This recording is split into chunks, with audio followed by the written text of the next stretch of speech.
Dengan nama Allah yang Maha Pengasih, Maha Penyayang. Alif Lam.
Bismillah bihamdihi. Assalamualaikum warahmatullahi wabarakatuh.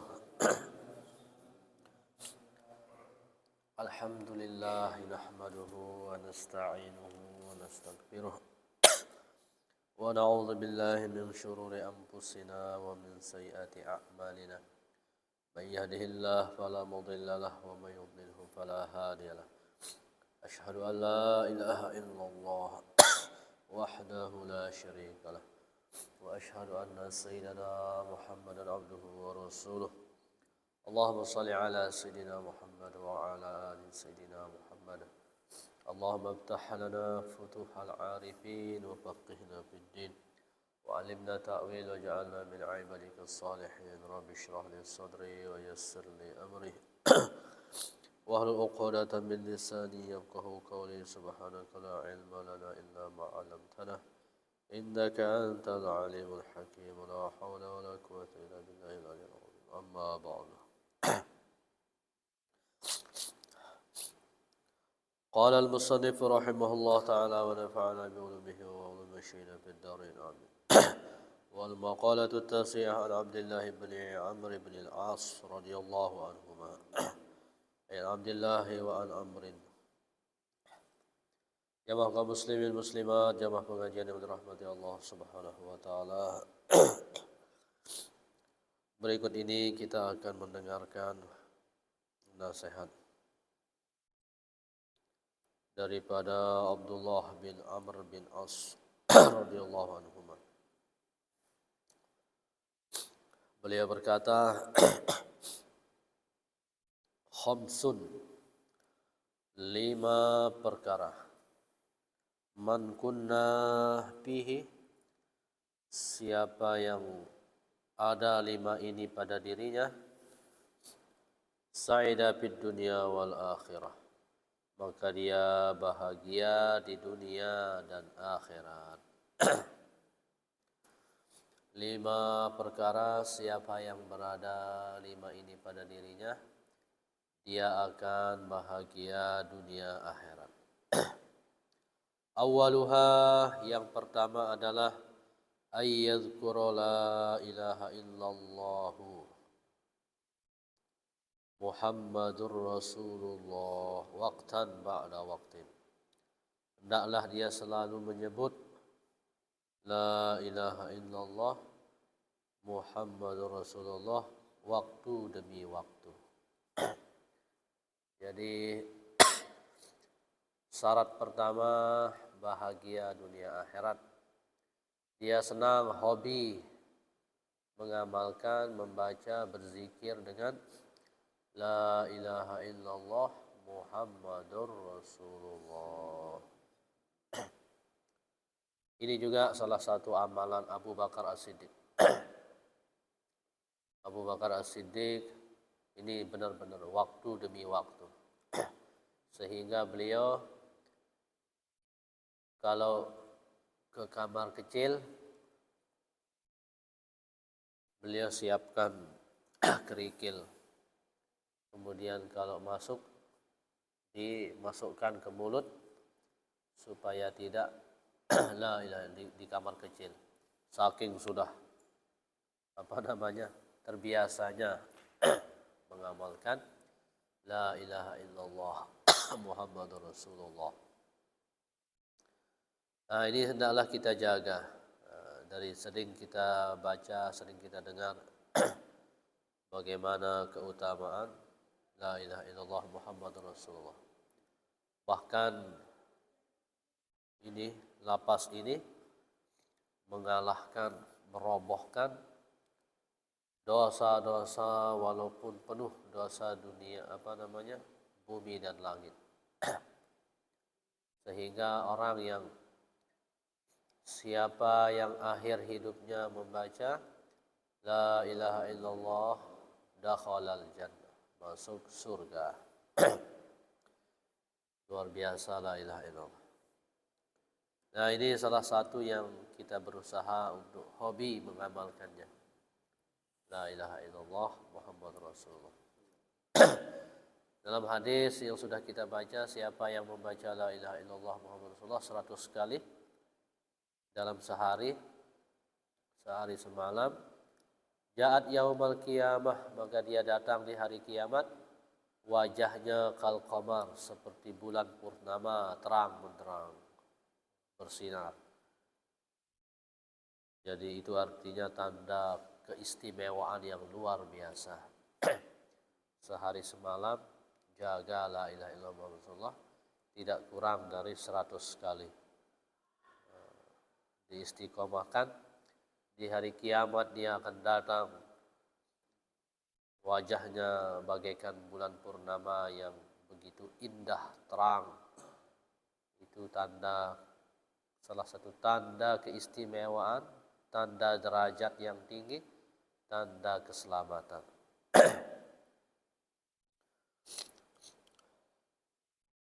Ru'yanahu sallallahu alaihi wasallam qala, Rasulullah sallallahu alaihi wasallam bersabda, aksiru zikrullah azza wa jalla. Kalian perbanyaklah mengingat Allah, zikir kepada Allah azza wa jalla ala kulli hal, di setiap keadaan. Fa innahu laisa amalun ahabba ila Allah wala anja li 'abdin min kulli sayyi'ah fid dunya wal akhirah min zikrillah. Karena sesungguhnya tidak ada amalan yang paling dicintai oleh Allah Subhanahu wa taala, dan tidak ada amalan yang paling menyelamatkan bagi seorang hamba dari setiap keburukan di dunia dan akhirat daripada zikir kepada Allah Subhanahu wa taala. Jadi zikir ini sangat dicintai oleh Allah, amalan yang paling dicintai, sehingga Allah Subhanahu wa taala sampaikan salam cinta Allah kepada kita. Uzkuruni azkurkum. Ingatlah kepadaku, zikirlah kepadaku, maka aku akan ingat padamu. Jadi itu saking cintanya Allah kepada hambanya yang berzikir. Seperti yang minggu lalu, bahkan orang yang berzikir senantiasa senang, hobi, cinta berzikir, akan diberikan apa hajatnya sampai lebih daripada apa yang dia doakan. Nah, itu dia sabda Nabi, hendaklah banyak-banyak berzikir kepada Allah Subhanahu wa taala dari setiap keadaan. Karena sesungguhnya tidak ada amalan yang paling dicintai oleh Allah dan menyelamatkan seorang hamba dari segala keburukan di dunia dan akhirat daripada zikir kepada Allah Subhanahu wa taala.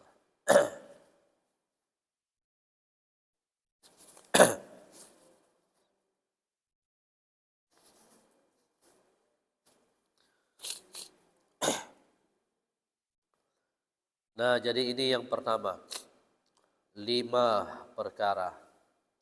Siapa yang ada pada dirinya 5 ini akan bahagia dunia akhirat. Yang pertama adalah zikir la ilaha illallah Muhammad Rasulullah waktan ba'da waktin, waktu demi waktu. Yang kedua, wa idza batuliya bi baliyatin qala inna lillahi wa inna ilaihi raji'un wa la haula wa la quwata illa billahil aliyyil azim. Yang kedua, apabila tertimpa suatu bencana, musibah, keadaan yang tidak baik, maka dia mengucapkan inna lillahi wa inna ilaihi raji'un wa la haula wa la quwata illa billahil aliyyil azim.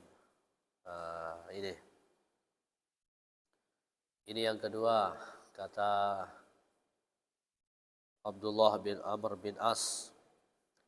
Siapa yang mengamalkan ini syarat bahagia dunia akhirat.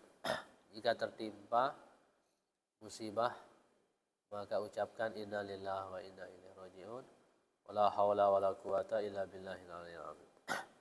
Seperti juga yang sudah kita baca, bahwasannya riwayat ketika Rasulullah SAW mati lampu beliau mengucapkan inna lillahi wa inna ilaihi raji'un. Siti Aisyah kemudian berkata, Rasulullah kan cuma mati lampu, kenapa mengucapkan kalimat istirja? Rasulullah bersabda, kullu masa'al mu'min, setiap keadaan yang membuat seorang mukmin itu tidak baik, maka itu adalah musibah. Nah, jadi setiap orang mendapatkan musibah, maka baca inna lillahi wa inna ilaihi raji'un wa la haula wa la quwata illa billahil azim. Sangat bagus jika ditambahkan dengan doa yang diajarkan oleh Rasulullah kepada Ummu Salamah, istri beliau. Allahumma ajirni fi musibati wa hlub li khairan minha. Ya Allah, berikanlah aku pahala atas musibahku ini dan gantilah aku dengan yang lebih baik. Ketika Ummu Salamah syahid suami beliau, kemudian beliau diajarkan doa oleh Rasulullah dan Allah ganti dengan lebih baik, menikah dengan Rasulullah SAW. Maka ini juga kami rasakan. Yang hobi mancing, ketika strike rasanya besar sekali, bahkan besar, lepas inna lillahi wa inna ilaihi raji'un. Allahumma ajirni fi musibati wa akhlif li khairan. Beberapa hari yang lalu saya mancing, lepas kayak besar keramik ini, ikan gurami, sehingga mata pancingnya tidak kuat sampai dia bengkok, Jadi kan pas asik lagi berlawanan dan kelihatan sudah ikannya, tapi kita mau tarik tidak berani kan, putus saking besarnya. Akhirnya kita pelan-pelan, sambil pelan-pelan itu akhirnya putuslah mata pancingnya, bengkok. Lagi berharap inna lillahi wa inna ilaihi raji'un. Tidak baik. Ya, akhirnya rakit lagi pancing yang lebih kuat, dan alhamdulillah tidak lama diganti lagi, dan tertangkaplah yang kayak besar keramik ini, ikan gurami, ikan baung.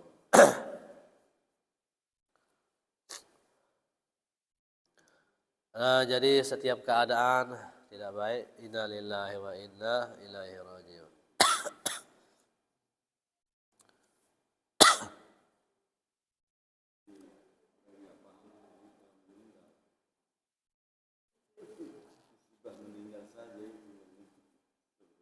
Ya, setiap keadaan. Kemudian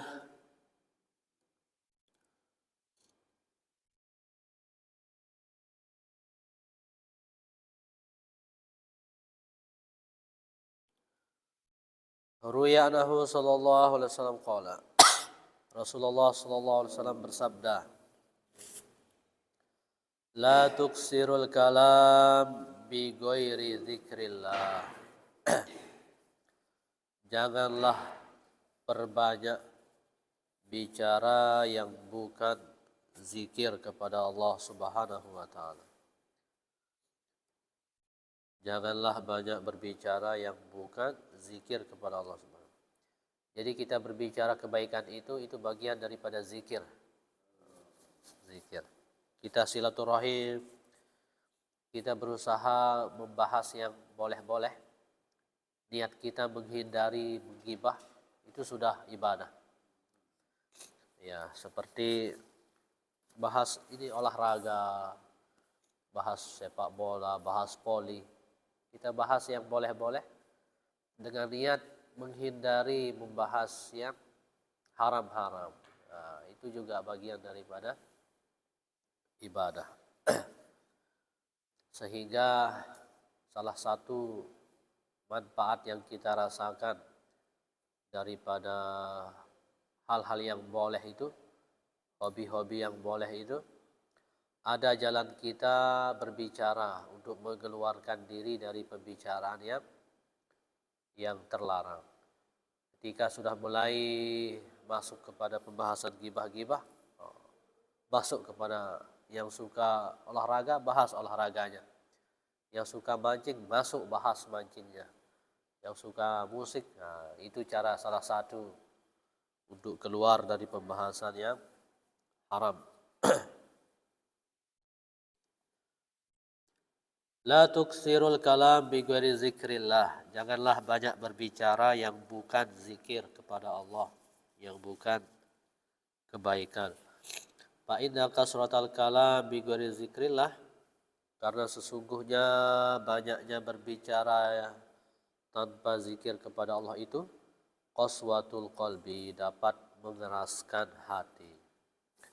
Wa inna ab'adan nas minallahi, dan sesungguhnya manusia yang paling jauh dengan Allah adalah al-qalbul qasi, orang yang memiliki hati yang keras.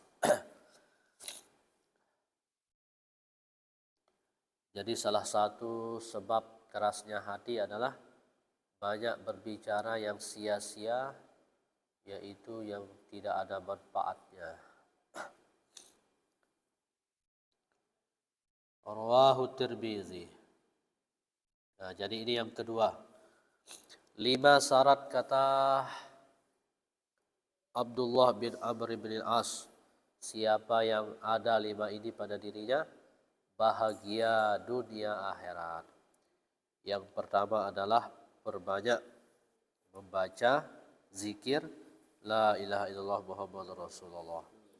Yang kedua, apabila tertimpa keadaan yang tidak baik atau musibah, bencana, baca inna lillahi wa inna ilaihi raji'un, wala haula wala quwata illa billahil aliyil azim. Yang ketiga, wa idza a'ta ni'matan wa idza u'tiya ni'matun, apabila dia diberikan nikmat, qala, maka dia membaca alhamdulillahi rabbil alamin syukran lin ni'mah, maka dia mengucapkan alhamdulillah. Ini yang ketiga, syarat bahagia apabila dia mendapatkan nikmat, membaca alhamdulillahi rabbil alamin.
Yang ketiga, wa idza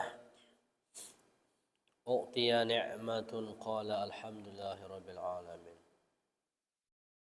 Apabila diberikan nikmat membaca alhamdulillahirabbil alamin. Bahkan amalan yang sangat ringan ini, sekedar alhamdulillah, ini bisa mendapatkan ridhonya Allah. Rasulullah SAW bersabda, innallaha la yarda, sesungguhnya Allah reda, sesungguhnya Allah ridho terhadap hamba apabila dia makan, kemudian setelah makan membaca alhamdulillah. Apabila dia minum, setelah minum mengucapkan alhamdulillah. Ini remeh sekali, ringan sekali. Setelah makan alhamdulillah, setelah minum alhamdulillah. Itu Rasulullah sampaikan, innallah, sesungguhnya Allah la yarda, ridho. Jadi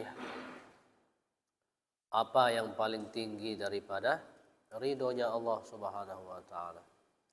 Yang sangat berharga adalah ridhonya Allah Subhanahu wa taala, keridhoannya Allah. Jadi kita disiapkan amalan yang sangat ringan, remeh rupanya. Tapi di situ ada ridhonya Allah. Jadi ini salah satunya. Apabila mendapatkan nikmat, alhamdulillah. Qala Rasulullah sallallahu alaihi wasallam, Rasulullah bersabda, ahabbul kalam ila Allah arba'un. Ucapan yang paling dicintai oleh Allah ada 4, yaitu subhanallah, walhamdulillah, wala ilaha illallah, wallahu akbar. La yadurruka bi ayyihinna bada'ta. Tidak masalah mau mulai lewat mana saja, kalaupun tidak berurutan. Nah ini 4 bacaan kalimat zikir ucapan yang paling dicintai oleh Allah. Subhanallah, walhamdulillah, wala ilaha illallah, wallahu akbar, wala haula wala quwata illa billahil aliyil azim.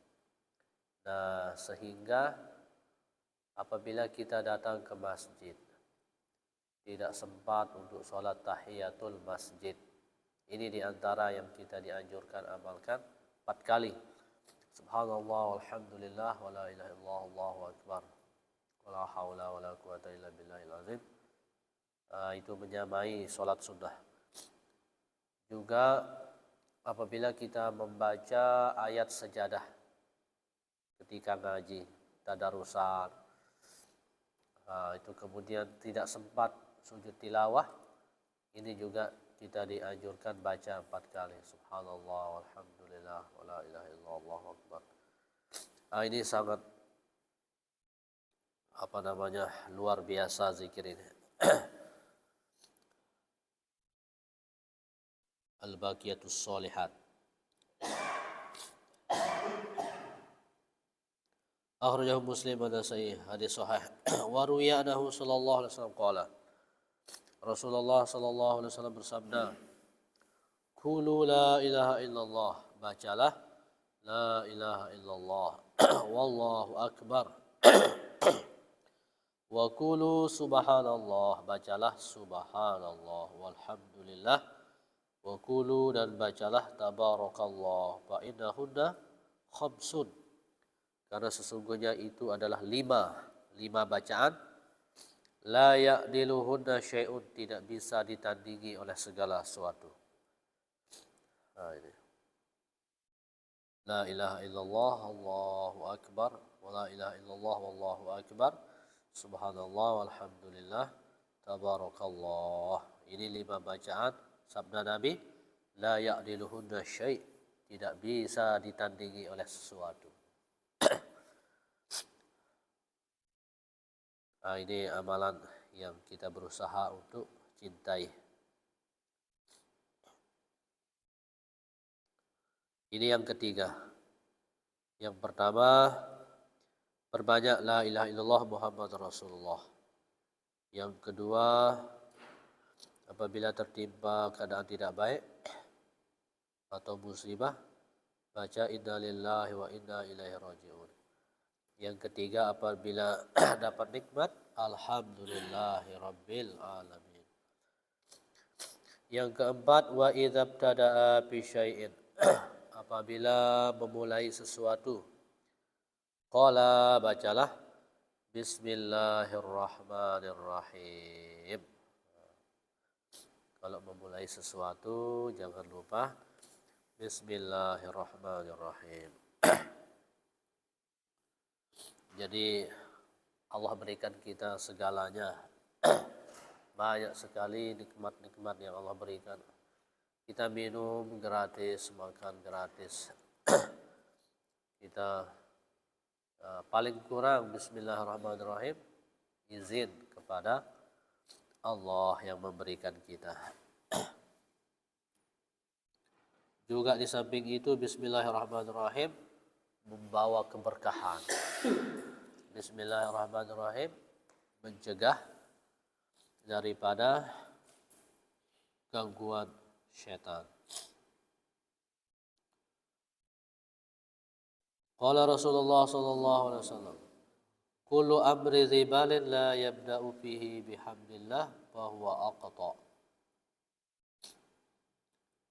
Setiap perkara yang baik tidak dimulai dengan hamdalah, maka dia kurang berkahnya. Ini hamdalah. Ada juga dalam hadis yang lain, tidak dimulai dengan bismillah, bahwa aqta, maka kurang berkahnya. Jadi ini memulai aktivitas awali dengan bismillahirrahmanirrahim. Sehingga kita berangkat bismillahi amantu billah tawakkaltu 'ala Allah la haula wala quwata illa billahil aliyil azim.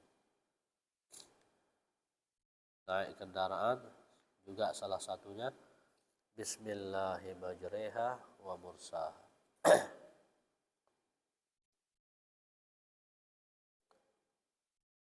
Kemudian yang kelima, wa iza afrata minhu zamban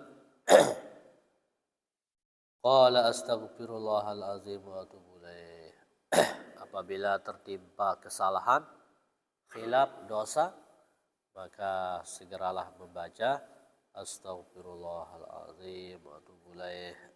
Mohon ampun kepada Allah Subhanahu wa taala.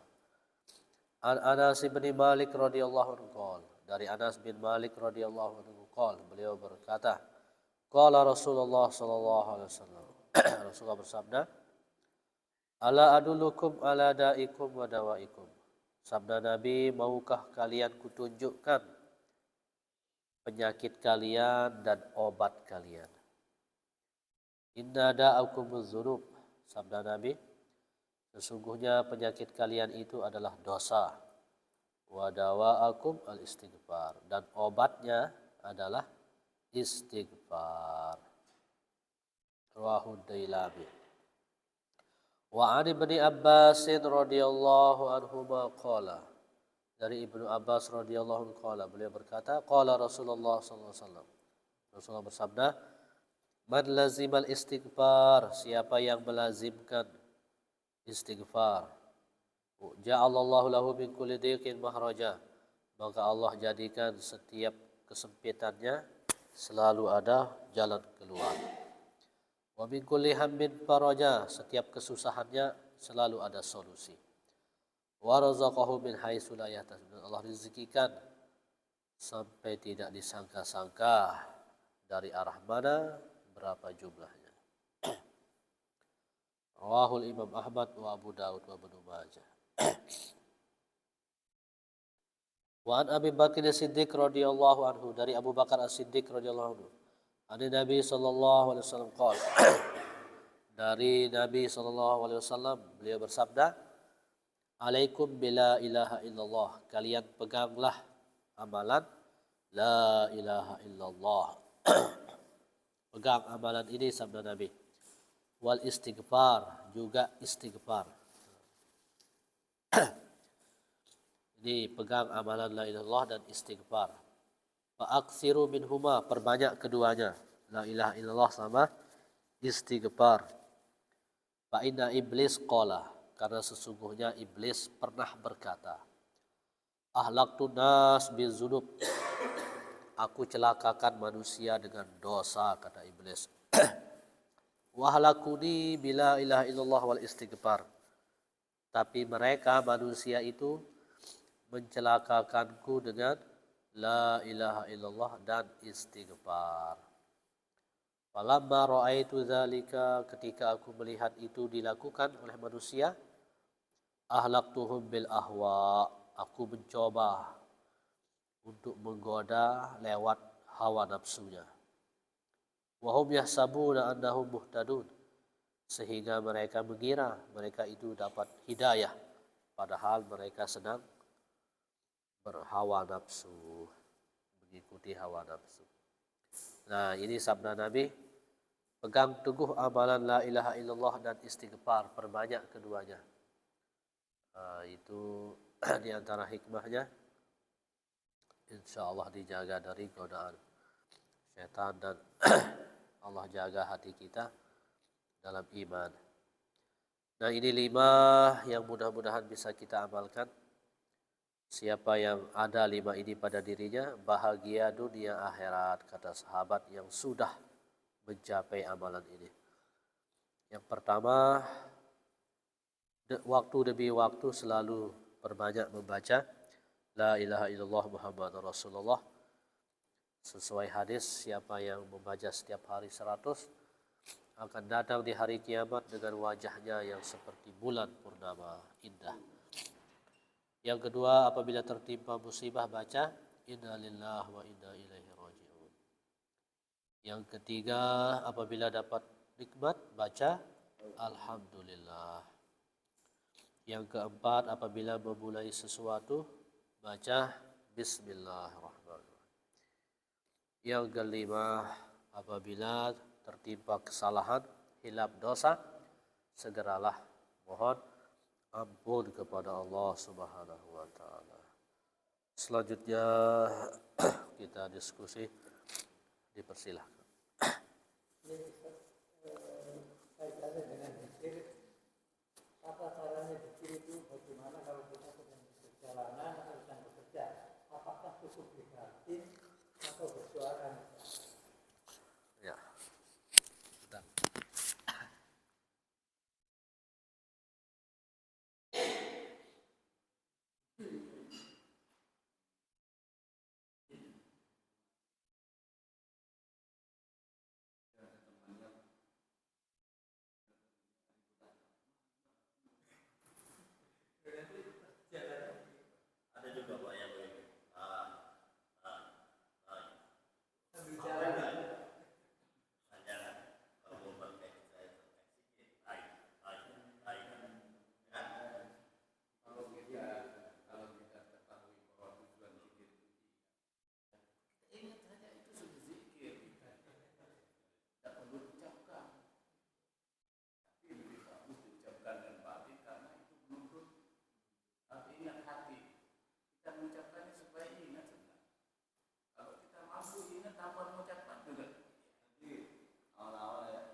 Makanya itu diucapkan dengan hati, karena kita mengucapkan tujuannya itu mengingatkan hati sebenarnya. Berlomba dengan pikiran yang lain. Itu lagi mata, lihat bikin pikirannya, lihat orang begini, maka kami sedang jalan dengan ingat di hati saja. Kalau awal-awal pakai lisan itu ini terarah. Berat itu, Pak. Itu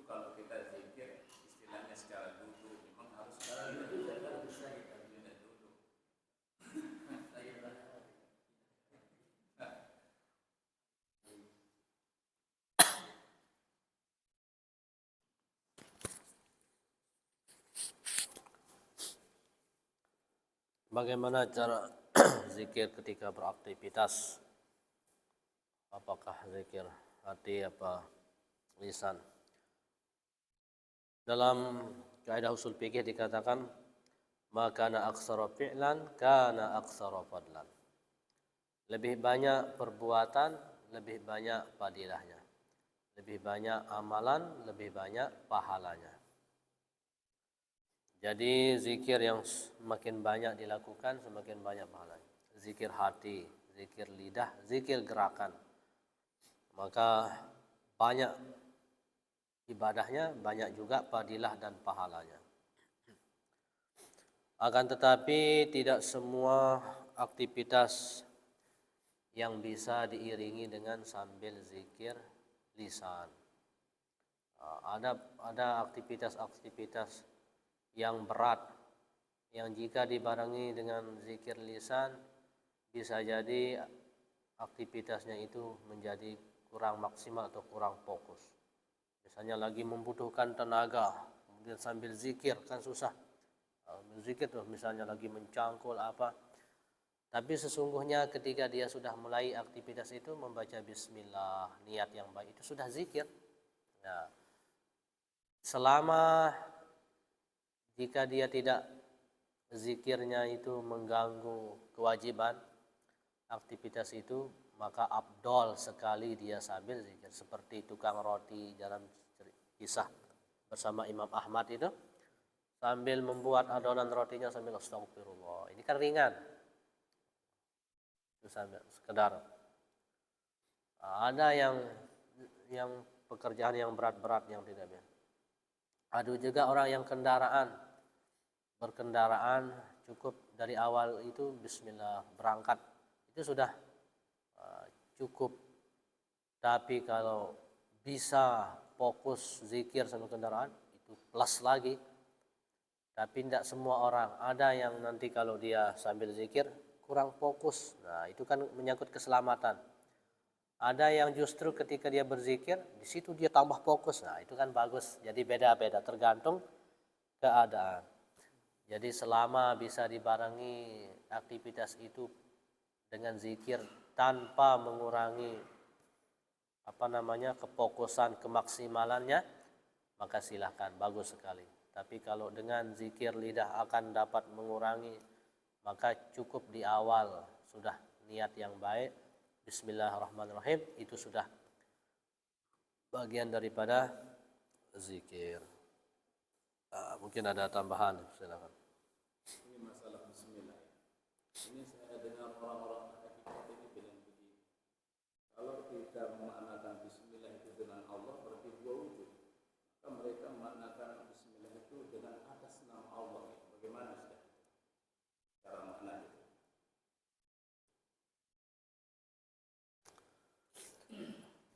Ada dijelaskan, nanti saya cari lagi. Ada salah satu guru kami menyampaikan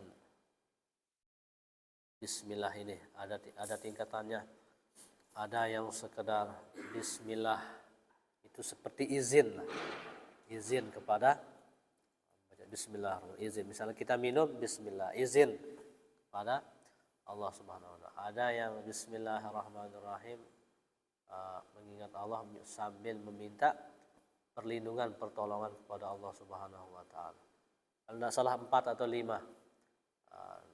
Entah di mana posisi kita. Ini nanti PR saya cari lagi. Jadi yang kita yang awam, yang dasar, bismillahirrahmanirrahim, mengamalkan hadis Rasulullah SAW, ya, memulai sesuatu membaca bismillah, mengingat Allah, juga itu bagian daripada permisi, izin, mohon perlindungan Allah, mohon keberkahan, mohon diridhoi, ingat kepada Allah Subhanahu. Ini secara umum mendasar. Nanti selebihnya ada dijelaskan di dalam sebuah kitab. Nah, ini PR. Mungkin ada tambahan? Silakan.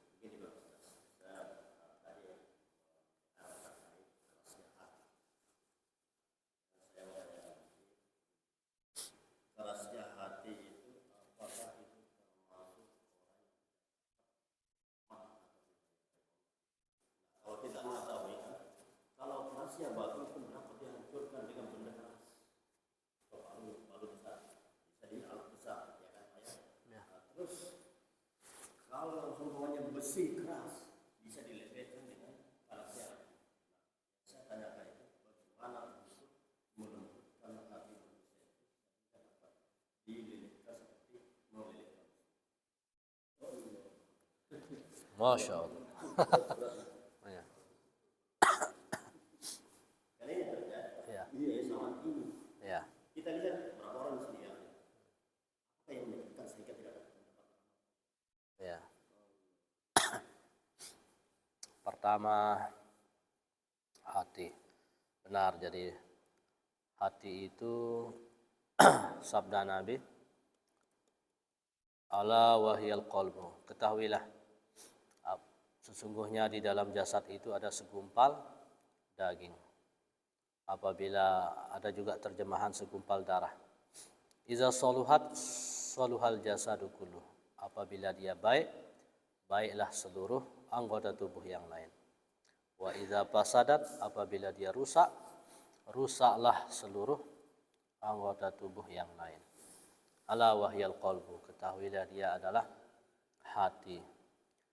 Jadi hati ini salah satu barometer amal kita diterima dan posisi kita di sisi Allah itu juga dalam hati.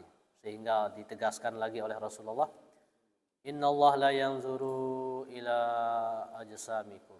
Sungguhnya Allah tidak melihat fisik kalian, rupa kalian, warna kulit kalian, pakaian kalian, tapi Allah melihat qulubikum, hati kalian. Nah, salah satu untuk ikhtiar menerangi hati, membersihkan hati, itulah yang namanya ada di dalam ilmu tasawuf, ilmu akhlak. Nah, jadi ini salah satunya kitab dasar. Sehingga kita belajar akhlak, kita belajar tasawuf, bukan langsung kita merasa hati semakin bersih, tapi kita merasa ketemulah, kelihatanlah penyakit-penyakit hati kita, kelihatanlah yang harus kita berusaha obati. Nah, kemudian di antaranya salah satu kata ulama besar, ulama hati, Syekh Hasan Al-Basri, beliau mengatakan, inna fasadal qalbi, sesungguhnya rusaknya hati itu dengan 6 perkara. Maksudnya rusaknya hati inilah yang dapat membuat hati menjadi keras. Yang pertama adalah yaznabuna bi raja'it taubah. Dia berdosa dan berencana akan bertaubat. Artinya sekarang kita berdosa, nanti kita taubatkan. Nah, itu prinsipnya. Sekarang berdosa saja, nanti kita taubat. Nah, prinsip seperti ini dapat merusak hati, mengeraskan hati, sehingga nanti pas dia tua pun tidak jadi dia bertaubat karena hati sudah keras. Nah, memang benar kita tidak boleh untuk bosan taubat, tidak boleh untuk menunda taubat, jatuh dosa taubat, jatuh dosa taubat. Tapi dosa yang kita lakukan itu bukan dosa yang kita remehkan sengaja, nanti artinya apa? Mengolok seperti mengolok. Sekarang kita berdosa, nanti kita taubat. Nah, prinsip seperti ini dapat merusak hati sehingga dapat mematikan hati. Ini yang pertama. Yang kedua, yang dapat merusak hati adalah wa ya'kuluna rizqallah wa la yashkurun, memakan rezeki Allah tapi tidak bersyukur. Tidak bersyukur. Yang ketiga, ya'lamunal ilma wa la ya'malun, mengetahui ilmu tapi tidak mengamalkannya. Ini dapat merusak hati. Yang keempat yang dapat merusak hati, ya'malu wa la yakhlusun, beramal tapi tidak ikhlas. Ini dapat merusak hati. Yang kelima yang merusak hati adalah wa yadfanuna mautahum wa la ya'tabirun. Dia menguburkan jenazah, ngelayat tapi tidak mengambil pelajaran. Di belakang jenazah tertawa-tawa, di kuburan bercanda-canda, tertawa-tawa, bicara tentang hobi. Di kuburan kapan kita mancing? Nauzubillah min zalik. Nah, jadi ini diantara penyebab rusak atau kerasnya hati. Juga sabda Nabi yang tadi, la tuksirid dohik, janganlah banyak tertawa. Lianna kasratad dohik tumitul qalb, karena banyaknya tertawa dapat mematikan hati. Nah, artinya apa, tertawa yang memang tidak bisa kita tahan, suatu yang lucu kan, tapi tertawa yang berlebihan. Kemudian bagaimana untuk melunakkannya, menerang. Tapi saya jawab ini bukan saya ahlinya, menyampaikan apa kata ulama yang sama-sama kita berjuang. Mudah-mudahan Allah tatap kita hari ini untuk melimpahkan pertolongannya kepada kita semua, sehingga mudah-mudahan Allah berikan kita hati yang baik, hati yang lembut, hati yang selamat. Karena kata doa Nabi Ibrahim yang Allah firmankan dalam Al-Quran, apa firman Allah Subhanahu wa taala, pada hari tidak akan illa man atallah biqalbin salim, tidak akan bermanfaat harta dan keturunan illa kecuali yang datang kepada Allah dengan hati yang selamat, hati yang bersih. Nah, di antara cara kita untuk melunakkan hati, kata Utsman bin Affan, siapa yang sedih dalam perkara dunia, maka itu dapat mengeraskan hati. Sedih dalam perkara dunia, mana saya ini kok tidak ada beruntung-beruntungnya, rugi terus. Ya, ini perkara dunia. Seperti tadi mancing, sedih, pancingannya lepas, sedih, tidak tenang. Nah, itu saja misalnya. Pokoknya dalam perkara dunia habis sedihnya, habis-habisan. Tapi dalam perkara akhirat dia tidak pernah sedih. Dia tidak bisa baca Fatihah, tidak sedih. Tidak bisa rukun wudu, tidak sedih. Tidak bisa rukun sholat, tidak sedih. Ini mengeraskan hati. Tapi sebaliknya, orang yang sedih dalam perkara akhirat, itulah yang menerangi hati, yang meluluhkan hati, yang melunakkan hati. Saya ini ilmunya sedikit, saya tidak pernah hadir pengajian, astagfirullah. Saya ini amalannya ini masih begini, tidak ada peningkatan, sedih. Ini bagaimana kita ini tidak ada sodakohnya, tidak ada. Sedih dalam perkara akhirat. Ilmu sangat kurang, amal jauh sekali. Nah, ini yang kita renungkan. Akhirat kita perbaiki, muhasabah diri, itulah yang menerangi hati. Nah, jadi salah satu yang dapat menerangi hati adalah pikirkan muhasabah diri, hisab diri, perbaiki diri, dan pikirkan akhirat kita, ilmu kita yang jauh dari sempurna, amal kita. Sedih dalam perkara akhirat, dosa kita banyak. Nah, ini salah satu yang dapat melunakkan hati. Dan juga yang kedua adalah syaratnya adalah banyak belajar ilmu ini, ilmu akhlak, ilmu tasawuf. Dan yang ketiga, tidak boleh kita putus dari berdoa kepada Allah Subhanahu wa taala yang menggenggam hati kita. Itu diantara gambarannya. Mungkin ada tambahan, silakan. Ya, kita cukupkan. Semoga Allah Subhanahu wa taala melimpahkan kita taufik hidayah inayah, diberikan kita pertolongan, dikeluarkan kita dari segala macam kegelapan menuju terangnya cahaya Allah Subhanahu wa taala dalam hidayahnya. Mohon maaf atas segala kekurangan. Subhanakallahumma wa bihamdika asyhadu an la ilaha illa anta astaghfiruka wa atubu ilaik. Subhanakallahumma wa bihamdika asyhadu an la ilaha illa anta astaghfiruka wa atubu ilaik.